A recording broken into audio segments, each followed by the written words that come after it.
ओम श्री वेंकटेश्वराय नमः। इस वीडियो में हम भगवान बालाजी यानी भगवान श्री वेंकटेश्वर स्वामी की पूजा तिरुमला जाकर किस प्रकार करनी चाहिए और तिरुमला जाने से पहले भगवान बालाजी की पूजा घर पर किस प्रकार करनी चाहिए, यहाँ हम इस वीडियो में 7 शनिवार व्रत जो भगवान बालाजी की जाती है उसे बहुत ही संक्षिप्त यानी शॉर्ट में और आसानी से समझाने की कोशिश करेंगे। इस व्रत को बहुत ही चमत्कारी माना जाता है कि शनिवार को भगवान वेंकटेश्वर स्वामी साथ ही शनि देव की भी पूजा होती है और जब भगवान वेंकटेश्वर स्वामी और शनि देव दोनों की पूजा होती है तो हमारे घर में आने वाली कठिनाइयाँ और जो कठिनाइयाँ अभी हैं सभी कुछ दूर हो जाती हैं, ऐसी मान्यता है। तो किस प्रकार हमें मन्नत मांगनी चाहिए और मन्नत पूर्ति होने के बाद हमें किस तरह से भगवान वेंकटेश्वर स्वामी का धन्यवाद करना चाहिए, सभी की जानकारी हम इसी वीडियो में देने वाले हैं। तो एक एक करके जानते हैं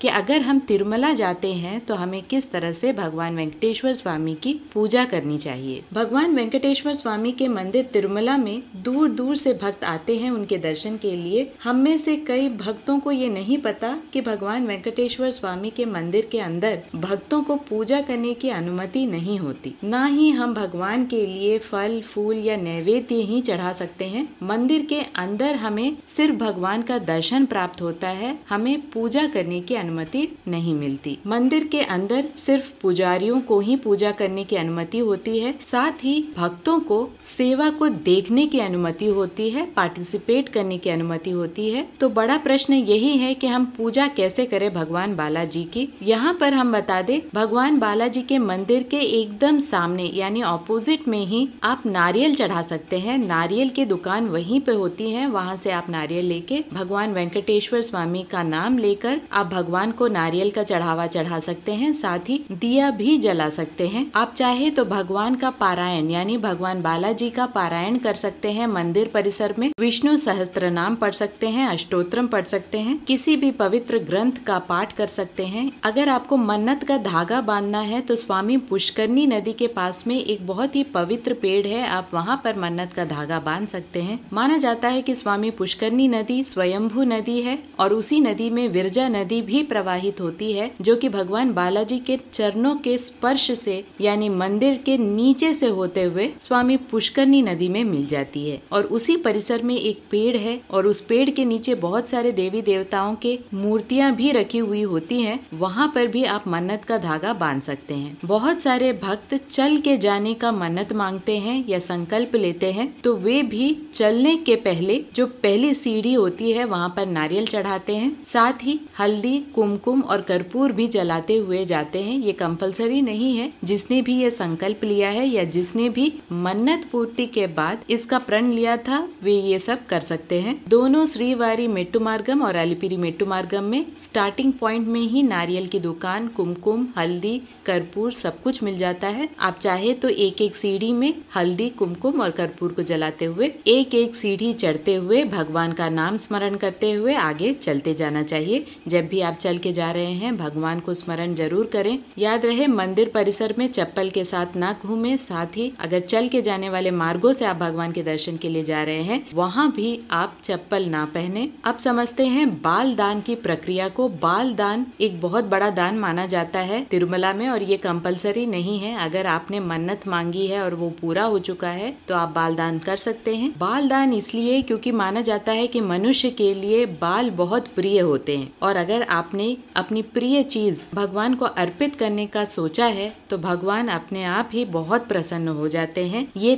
त्याग की परिभाषा है, इससे हमें त्याग की शिक्षा मिलती है, साथ ही फल स्वरूप हमें भगवान की भक्ति भी प्राप्त होती है, उनका आशीर्वाद प्राप्त होता है। बच्चों के मुंडन भी किए जाते हैं क्योंकि माना जाता है कि सारे पाप बच्चे के पहले बाल में होते हैं, इसीलिए उस बाल को अगर भगवान के सामने अर्पित कर दिया जाए उस बच्चे का जीवन धन्य हो जाता है और आगे वाली जिंदगी बहुत ही आसान हो जाती है। यहाँ एक और इम्पोर्टेंट बात जो बहुत ज्यादा जरूरी है, हुंडी में बहुत कुछ दान दिया जाता है। स्वामी की हुंडी यानी भगवान वेंकटेश्वर स्वामी की हुंडी बहुत ही चमत्कारी मानी जाती है। अगर आप घर से एक छोटे से घर को पूजा करके लेके आते हैं, साथ ही तिरुमला में मनुष्यों की छोटी छोटी मूर्तियां भी मिलती हैं, उसे भी हुंडी में दान किया जाता है। अगर आरोग्य संबंधित कोई भी समस्या है तो कई लोग पूजा करके इसे हुंडी में डालते हैं। साथ ही पैसे, सोना, चांदी, इस प्रकार बहुत सारे दान होते हैं। लेकिन हम किस प्रकार घर में व्रत करके अपनी मनोकामनाओं की एक छोटी सी पोटली बांधकर हुंडी में दान कर सकते हैं, उसकी भी जानकारी हम आगे वीडियो में देने वाले हैं। अब अगला स्टेप है कि घर में किस तरह भगवान बालाजी के 7 शनिवार व्रत को किया जाए। हर घर की व्रत की पद्धति अलग अलग होती है, लेकिन यहाँ पर हम दक्षिण भारत में किस तरह से भगवान बालाजी के 7 शनिवार व्रत को किया जाता है उसे बहुत ही शॉर्ट में समझाने की कोशिश हम इस वीडियो में करने वाले हैं। सबसे पहले कुछ रूल्स है जो हमें फॉलो करने चाहिए। माना जाता है ये व्रत बहुत ही ज्यादा चमत्कारी है और 1-2 शनिवार होते ही आपको रिजल्ट देखने के लिए मिलता है। जो लोग भी शनि देव के प्रभाव से बहुत ही ज्यादा बुरी तरह से परेशान हैं, साथ ही बहुत सारी आर्थिक प्रॉब्लम्स हैं, आरोग्य संबंधित प्रॉब्लम्स हैं, नौकरी के संबंधित प्रॉब्लम्स है, बच्चों के संबंधित प्रॉब्लम्स हैं, सभी कुछ माना जाता है कि इस व्रत से दूर होता है। तो चलिए जानते हैं कि व्रत के कुछ जरूरी नियम कौन कौन से हैं। जैसे कि नाम से ही पता चलता है, हमें 7 शनिवार का व्रत करना है, यानी 7 सैटरडेज हमें भगवान बालाजी की पूजा करनी होती है, व्रत रखना पड़ता है। अगर आप 7 सैटरडे के साथ साथ एक और सैटरडे भी पूजा करते हैं, व्रत रखते हैं, तो भगवान बालाजी बहुत ज्यादा खुश होते हैं। वो इसलिए क्योंकि भगवान बालाजी को असल से ज्यादा ब्याज प्यारा है। इसीलिए अगर आप एक सैटरडे एक्स्ट्रा व्रत रखते हैं तो भगवान बालाजी बहुत ही ज्यादा प्रसन्न हो जाते हैं। और क्योंकि ये शनिवार को रखा जाता है, इसलिए भगवान शनि देव भी प्रसन्न होते हैं। हमें सुबह 8 बजे से पहले हमें पूजा कर लेनी चाहिए या शाम को पूजा करनी चाहिए। जब भी आप पूजा कर रहे हैं तो पूरी पवित्रता से मन को शांत रख के स्नान करके ही पूजा आरंभ करना चाहिए। ब्रह्मचर्य का पालन करें, एक टाइम खाना खाएं और दूसरे टाइम सात्विक भोजन करें। हो सके तो हर शनिवार भगवान बालाजी के मंदिर जाएं। अगर नहीं हो सके तो लास्ट शनिवार को भी आप भगवान बालाजी के मंदिर जा सकते हैं। अगर भगवान बालाजी का मंदिर नहीं है तो आप संकल्प ले कि कभी न कभी आप तिरुमला जाकर भगवान बालाजी के दर्शन जरूर करेंगे। कोई भी ये व्रत कर सकता है, बहुत ही आसानी से व्रत कर सकता है। वाइफ एंड हस्बैंड कर सकते हैं या सिंगल भी कर सकते हैं, कोई प्रॉब्लम नहीं है। अगर लेडीज कर रही हैं और 7 शनिवार पॉसिबल नहीं है और बीच में कोई प्रॉब्लम आती है तो वो सैटरडे को काउंट ना करें और दूसरे सैटरडे से आप काउंटिंग करें, इसमें कोई दिक्कत वाली बात नहीं है। तो चलिए जानते हैं स्टेप बाय स्टेप 7 शनिवार व्रत भगवान बालाजी का किस तरह से आसानी से किया जा सकता है। सबसे पहले स्नान करके सुबह सुबह आप मंदिर में पूरी सफाई रखें और एक चौकी रखें, एक साफ चौकी जिसके ऊपर आप पीला वस्त्र रखकर उसके ऊपर एक छोटी सी रंगोली बनाएं। रंगोली बनाने के बाद गणेश भगवान को और भगवान वेंकटेश्वर स्वामी, साथ ही माँ लक्ष्मी देवी की भी फोटो या मूर्तियां विराजित करें। अगर आपके घर में कलश की स्थापना होती है तो कलश की स्थापना करें, अथवा किसी पवित्र पानी के लोटे में तुलसी दल जरूर रखें। दक्षिण भारत में व्रत की जो विधि होती है उसमें 7 दियों को जलाया जाता है, आटा के दियो। आटा यानी चावल के आटा और गुड़ को मिला के दिए बनाए जाते हैं और 7 दिए और 7 बाती लगाए जाते हैं। अगर आप आटा का दिया नहीं भी लगाते हैं तो 2 दिए में, एक दिए में 3 बाती और दूसरे दिए में 4 बाती मिलाकर आप दिया जला सकते हैं, यानी टोटल 7 बाती होना चाहिए। आप कोई भी फूल, फल और नैवेद्य चढ़ा सकते हैं। यहाँ पर अगर आप 7 तिल के लड्डू चढ़ाते हैं तो शुभ माना जाता है। साथ ही 7 ग्रेप्स यानी ब्लैक ग्रेप्स अगर आप चढ़ाते हैं उसे भी शुभ माना जाता है, क्योंकि यहाँ पर हमें शनि देव जी का भी ध्यान रखना पड़ता है। भगवान बालाजी को 7 बहुत प्रिय है और शनि देव को काला बहुत प्रिय है, तो इस दोनों चीजों को ध्यान में रखते हुए व्रत रखें। यहाँ पर दिया बाती करें और सबसे पहले भगवान गणेश जी की पूजा जरूर करें। उसके बाद भगवान वेंकटेश्वर स्वामी और माँ लक्ष्मी जी की पूजा करें। यहाँ मैं बता दूं,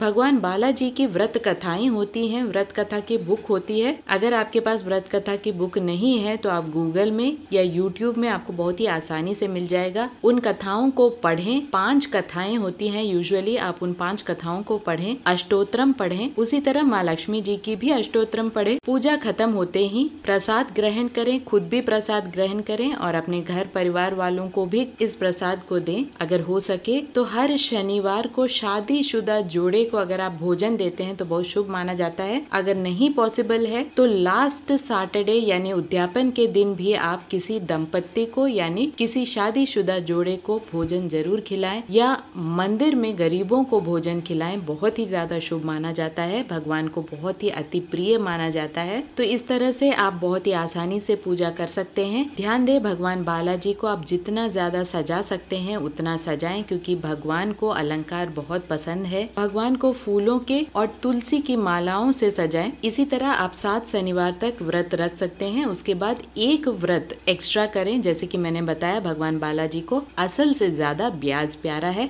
आप अपनी मनोकामना पहले ही दिन भगवान बालाजी के समक्ष रखें। भगवान बालाजी आपकी समस्याओं को जरूर दूर करेंगे। अगर आपकी कुछ विशेष मनोकामनाएं हैं, जैसे आप चाहते हैं कि आपका अपना घर हो, तो आप एक छोटा सा घर जो कि चांदी का हो सकता है या लकड़ी का हो सकता है, आप एक छोटा सा घर भगवान के समक्ष यानी भगवान बालाजी के फोटो या मूर्ति के आगे एक हल्दी के कपड़े में इस छोटे से घर यानी जो खिलौने वाला घर है उसे बांध दे। यानी हल्दी वाले कपड़े में ये घर बंधा हुआ रहना चाहिए और इस बंधे हुए पोटली को भगवान वेंकटेश्वर स्वामी के फोटो के समक्ष रखें। 7 शनिवार तक आप इसी पोटली को वहाँ पर रखें और जैसे ही आपका व्रत खत्म होता है तो उसे पूजा घर में रख सकते हैं या किसी पवित्र जगह में रख सकते हैं। जरूरी नहीं है कि हमेशा इस पोटली की पूजा होनी चाहिए। पहले दिन जरूर पूजा करें और ये प्रण लें कि जब भी आप तिरुमला जाएंगे तो भगवान की हुंडी में इस पोटली को डाल देंगे।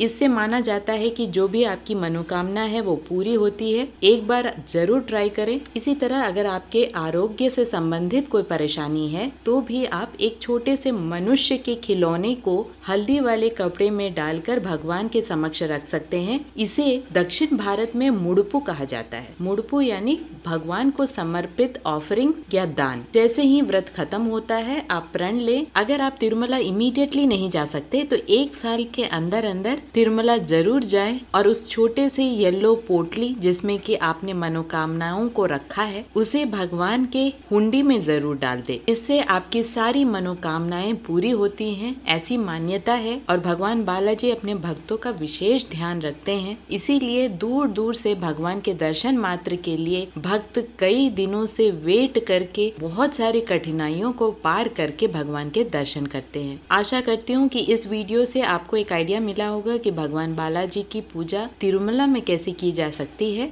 और भगवान बालाजी की पूजा 7 शनिवार व्रत के दौरान किस तरह से किया जा सकता है। आशा करती हूँ कि भगवान बालाजी की कृपा हम सब पर सदैव बने रहे। ओम श्री वेंकटेश्वराय नमः।